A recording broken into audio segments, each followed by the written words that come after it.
Hey everybody, Joseph Rothschild here, aka MBT, and it's Banlist time, baby! Maybe? Okay, so here's what I've got. I'm currently looking at the TCG Twitter, I have the EU Twitter pulled up, and I also have the news section of the subreddit pulled up as well. Why? Well, because it is currently 1 minute to 2, and we still don't have the list. This is the last day that we can have the list, and they said it was coming out today, and 2 is usually the latest they post anything, but who knows. Before we get into this blind react, as blind as it can be, given that the list doesn't exist yet, I want to talk a little bit about the state of the metagame, what this means for Yu-Gi-Oh! And what I'd like to see on the list. First, the metagame's bad. This shouldn't be a surprise to you. We're actually having a series of regionals today. I just learned that apparently the LA regional has an 80% attendance drop, which is not great. But the short of it is that a lot of individuals have elected to stay home this format, and it's not hard to see why. There is a totally over-centralizing deck in Snake Eyes Fiendsmith, or Snake Eyes just in general, adapting the Fiendsmith cards as they have come out, that can play through just about any number of 1-for-1 hand traps. But unfortunately, that deck is not so powerful as it, like Tearlament was, that it can beat the cards targeted to beat it. So if your opponent has something like a Dimension Shifter, you still probably lose. Meaning a lot of games have come down to this weird go fish. If you're playing the best deck in the room, you can expect to beat everyone unless they outdraw you, in which case you automatically lose the game. This isn't a type of Yu-Gi-Oh! That I think anyone really enjoys. So I would like to see on this list not only a number of extremely targeted hits to decks like Snake Eye, I'd like Beatrice gone so that they can't access the Snake Eye line via the Promethean Princess. I'd like Snake Eye Ash banned. A lot of people are calling for Flamberge ban. I think that kills the whole deck. I'd like it to be playable in some capacity because I think a flexible, adaptable deck is important for the metagame. I just don't want one that's just overtuned. But I'd also like a lot of hits to the decks underneath it.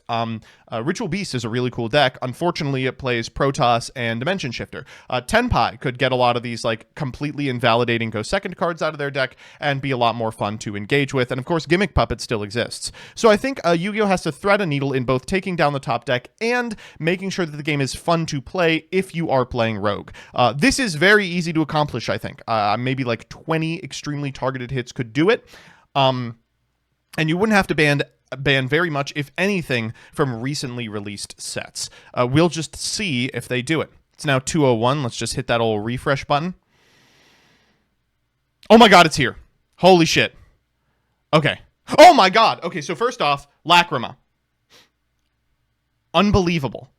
Beatrice, Appaloosa, Hot Red Dragon Archfiend King Calamity. 4 for 4, baby. 4 good ones. Okay, so Appaloosa, completely understandable. The reason that Appaloosa has been banned is because it features as part of every Snake Eye end board. It makes your opponent have to interact with you a little bit before they can even access any of their linear plays.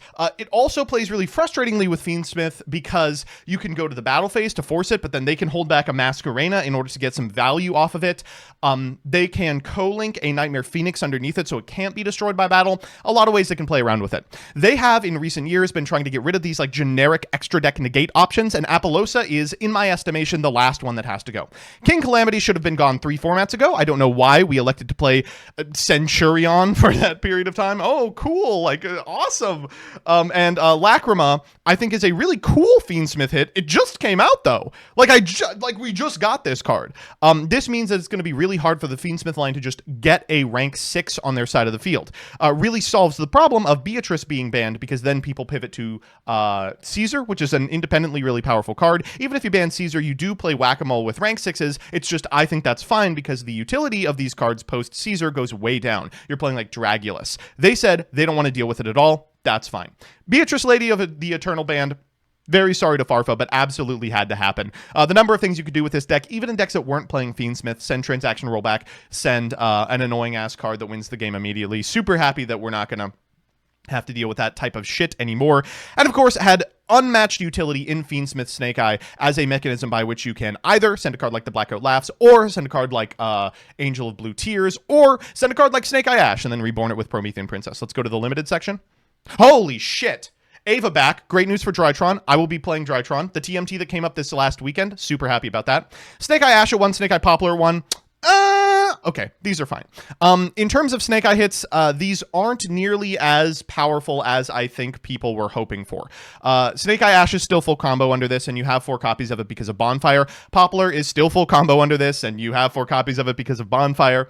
But it means that you're not going to be able to use Snake Eye Ash to get Snake Eye Ash on your opponent's turn, and will absolutely cut off the repeatability. It also means that Poplar is a very hard Garnet. It means that you will have to manage your Poplar by way of OSS, by shuffling it back into the deck and ensuring that it's alive for follow-up Snake Eye Ashes. And it means that if you draw it, you have to go in on the Poplar line, which is way less explosive and way more vulnerable to hand traps.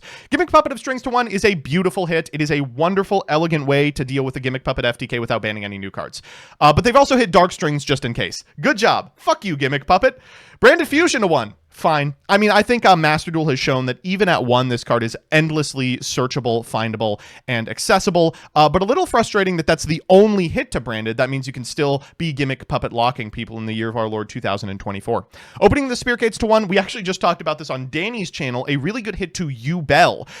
That deck has a multitude of ways by which it can access its full combo off of just a Dark Beckoning Beast, or an opening of the Spirit Gates. Having 1 opening of the Spirit Gates means that suddenly it's this huge choke point. I don't love this hit because there already was a huge choke point in terms of Spell Trap. That would mean you need to be boarding Cosmic Cyclone. That's Nightmare Pain.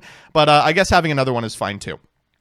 Prospe to 1, I've advocated for this for a long time. This is a hit to Tenpai, as is Sangen Summoning. This is a card that just came out. Again, super happy to see this on the list. In a world where Snake Eye is hit in a really devastating way, Tenpai becomes a top deck, and we do not want that. That's how we get a format like the OCGs, and it's miserable. I think from what I'm seeing so far, the Snake Eye hits are pretty tame, so I wasn't expecting that to even have to happen, but Sangen Summoning to 1 is very funny. Grasshook Screener to 1 is hilarious. A great opportunity for Branded players to play a different build of the deck. 60 cards they're already on. Now we can thrust for grass and mill 20. Skill Drain to 1, thank God. Would have preferred to see it go to 0, because of course decks like Snake Eyes can still play it and then turn it off on their turn, but 1 copy means it's going to happen way less often.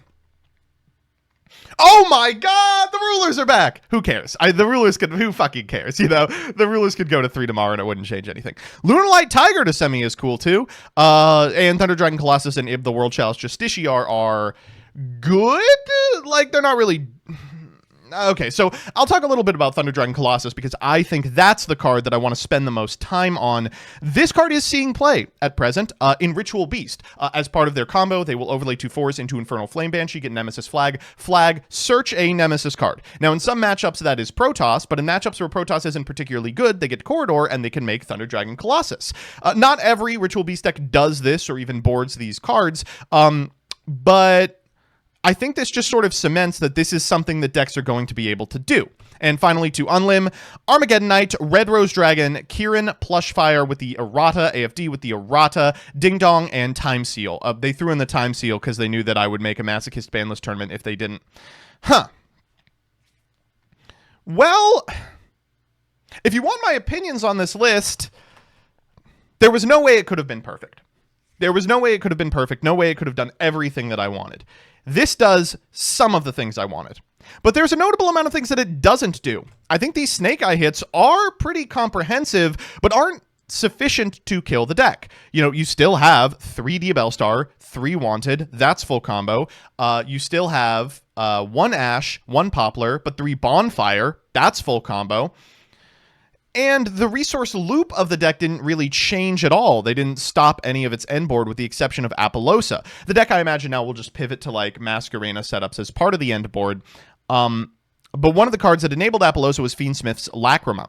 It is now less able, using the Fiendsmith cards, to play through things. Beatrice, Lady of the Eternal, going to 0 means that it can't get its plays from an activation of the Fiendsmith, but the Fiendsmiths still do put a lot of really powerful stuff on its end board. I mean, Caesar is nothing to shake a stick at, and I imagine they will still consider playing it, even though all it's going to be used for from this position is just sort of link material. I do think that the Yubel hits needed to be about as muted as they are here. It's kind of hard to gauge the power level of Yubel when there is another Fiendsmith deck that is kind of taking up a lot of space. I love the Gimmick Puppet hits. I like the Tenpai hits. I noticed there's no Ritual Beast hits. But one thing that's kind of frustrating on this is one of the huge issues I had with this format is that it feels like Go Fish insofar as the cards that Snake Eye plays don't necessarily beat the cards designed to beat it. So you can still lose the game if your opponent just draws a copy of Dimension Shifter. And Dimension Shifter, you'll notice, is nowhere on this list. It is still at 3.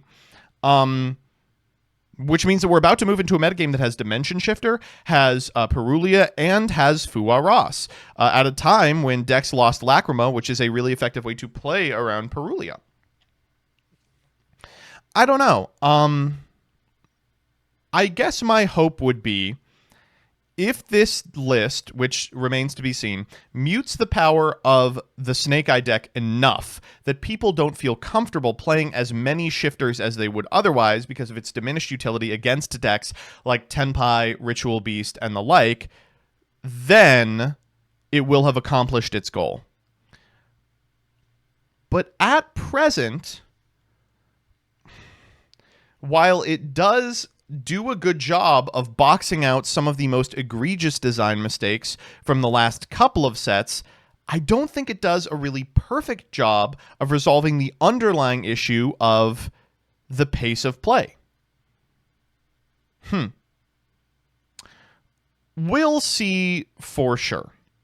There are a lot of really powerful decks on the horizon that I think have the potential to push some of these decks into playability. There's no runic hits on here, for instance, so stuff like Whitewoods will be extremely playable, splashing those cards, I think.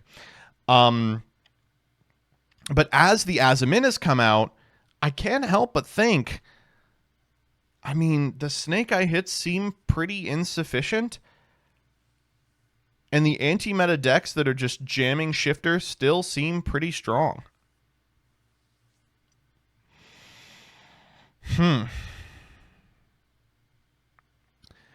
I would say that as a result of this list, I remain cautiously optimistic about the future of Yu-Gi-Oh! Appaloosa being gone, King Calamity being gone, Beatrice being gone, Lacrima being gone, all net goods.